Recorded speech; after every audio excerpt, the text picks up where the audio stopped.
looking at our own political timeline as a movie, then this is that turning point.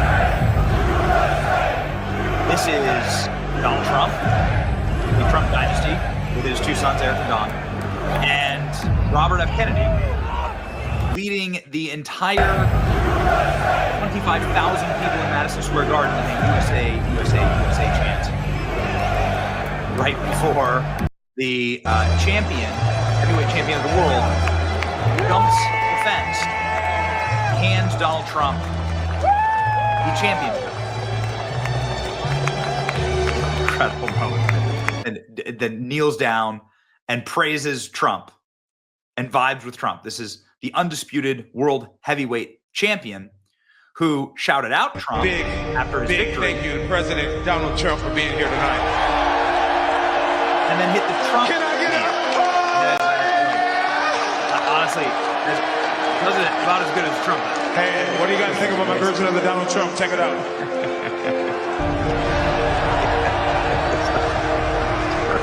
USA! USA! Let's go! Come on, man. It's just great.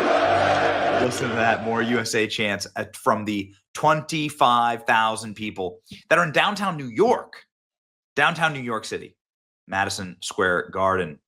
The fighter talking about how he's proud to be a Christian, proud to be a Trump supporter. Ladies and gentlemen, that is the vibe shift that we have been waiting for. This is officially the vibe shift. The vibe shift is finally here. And it wasn't just the heavyweight champion fighter. It was also other fighters up and down the card saying that this moment in American history is justice for Peanut the squirrel, and that Doge is the organization that's going to save the federal government. The young men getting activated and getting interested in their federal government, in their culture, is going to save culture. This is the greatest existential threat to the machine, who has existed on feminine and feline energy, boxing men out, degrading and discouraging men so that they lose focus and lose track of this society and their place in it. Now, you've seen that in multiple hoaxes. You've seen that with the aggressive, obnoxious energy of fraud like AOC. Remember when she didn't have any handcuffs? Yeah.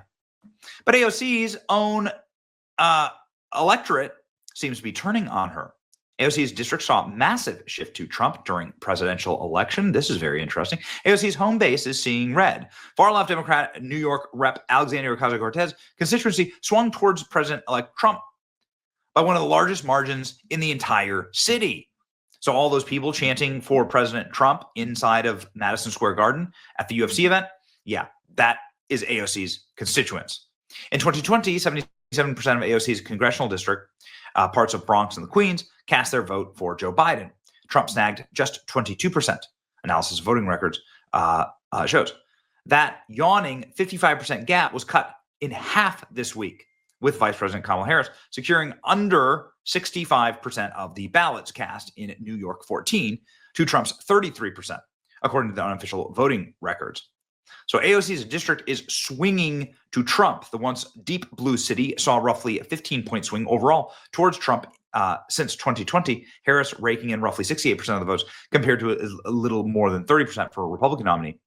Like the rest of the country, New York saw a big shift rightward on election night. Voters soundly rejected Biden-Harris AOC record of inflation, open borders, and progressivism, says New York State GOP spokesman. The far left Firebrand's own outer borough district, notably overlaps with the Bronx neighborhood, actually went Republican. There's a first Republican to hold public office in the borough in nearly 2 decades. Everyone sees AOC as a darling of the left and coming from a district that reflects these politics, said Democrat strategist Jake Delamani. But the part of the borough that she represents is one of the most conservative parts of the Bronx. He says that she may actually potentially be under threat of losing her seat. A reminder that Donald Trump spent the 2024 campaign for months in New York. He did because of lawfare supported by AOC. He did multiple campaign rallies in the Bronx and in Harlem, went to a barber shop in the Bronx, talked with those guys, didn't get a haircut, but asked for one. Very interesting and great moment in the campaign. So AOC is starting to feel the pressure. The fraudulence of AOC's career is beginning to unwind, and she's starting to realize that just engaging in the step-by-step woke progressive political playbook is not going to cut it in her district any longer. So, ladies and gentlemen, AOC has begun a subtle evolution in her political career. Subtle changes to AOC's X account that her progressive followers missed. Famously progressive Democrat Congresswoman Alexandria Ocasio-Cortez raised eyebrows by removing her pronouns from her X account. The move from the squad maker, 35, is seen as one of the most liberal members of Congress. Is seen by some as a sign that the cultural tide is turning with Donald Trump's win. So wait a second, AOC removed her pronouns? Let's go ahead and check. RIP AOC's pronouns 2020 through 2024. So this was AOC's account on X before, and here it is now. Has AOC explained what this change might be about? AOC removes her pronouns from bio. AOC next year. Oh no! When she switches parties, how will we know what to call AOC? Well, now that her pronouns in her bio are gone, says Riley Gaines. AOC took the pronouns out of her bio. We'll continue to refer to her as dip shit. Oh, well, there you go. All right. No more pronouns for AOC. Also, representative to Congresswoman. The election killed the woke era. This is what many are saying, that wokeness is now officially dead. AOC as one of the typhoid Mary contagion points of wokeness, now admitting total defeat here. The occasional cortex, AOC, why did you remove your pronouns? How are we supposed to know your sex and gender now? That's amazing. Look at that. This is just, and these tweets are doing huge numbers. This is seen by nearly 10 million people from libs of TikTok, 9.2 thousand reposts, 84,000 likes. Nature is healing. Holy smokes. Marjorie Taylor Greene, AOC needs to explain herself after shoving gender lies and insane ideology down people's throats for years, why she removed her pronouns. Well, because AOC, just like everybody else in politics, is recognizing that this garbage doesn't work. The American people reject it. They have rejected hyper extremism, wokeism, and far left Marxist ideology. Even though AOC has regularly said that she's, a huge fan of pronouns. This Sorry is from about 2 years that. ago. They used to be on there. Let me go in and check. Please add And pronouns. see if I can to your add IG them. profile. Sorry about that. They used to be there. I guess they fell off, but I'll put them on right now.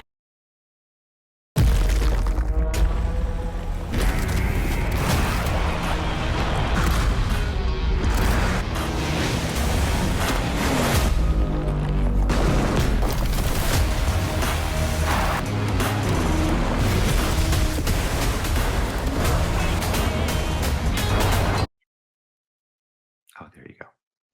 Done. Thank you for pointing out, says AOC 2 years ago when her party had power. How transactional, how unbelievably fake. Why does it surprise anybody that somebody who would pull this stunt would be so fake? Remember, she was just yelling into an empty parking lot. There was nothing on the other side of this fence. She was yelling into an empty parking lot. AOC now taking to bashing Kamala Harris.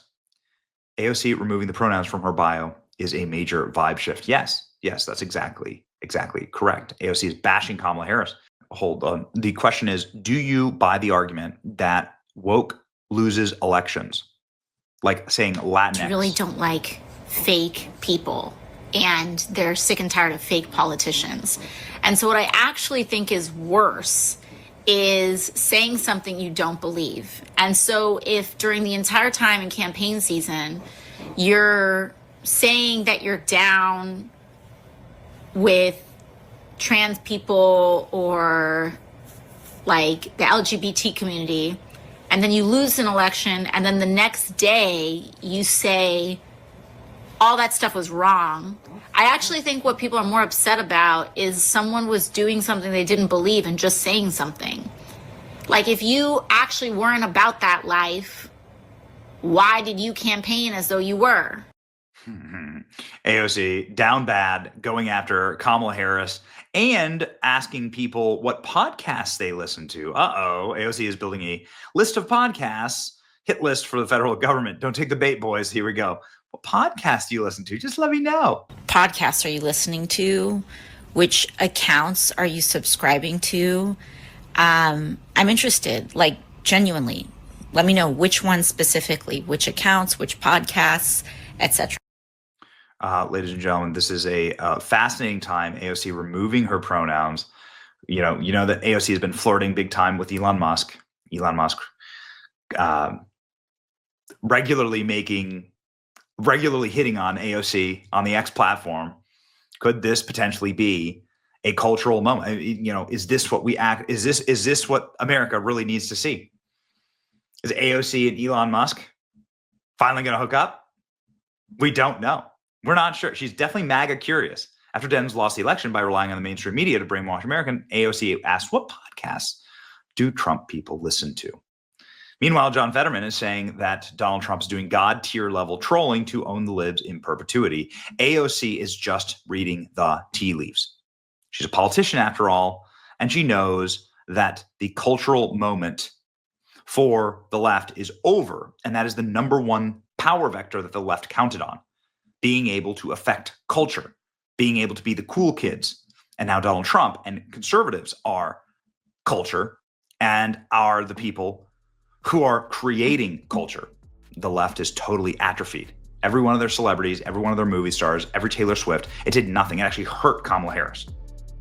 We're in charge of culture now. And AOC is losing her pronouns. Sliding into Elon Musk's DMs is got to be next. What do you think? It's your boy Benny. Like, share, and subscribe. See ya.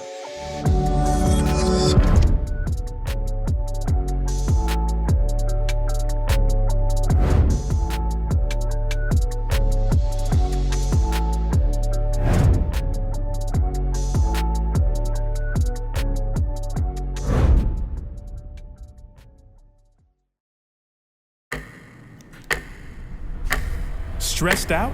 Time to refresh your rhythm with Trident. Pump up the jam, pump it up while you're a pensioner, or whether you're an active person on Wall Street, and I think that lifts the mood certainly, because a stronger market, stronger economy will help everyone. The Trump plan for universities, he's been laying them out over time. This clip is from November 2023. He hasn't said anything different than this, so I think this is still what he plans. But this is what he said about it in part. Take a listen, South 13. Americans have been horrified to see students and faculty at Harvard and other once respected universities expressing support for the savages and jihadists who attacked Israel.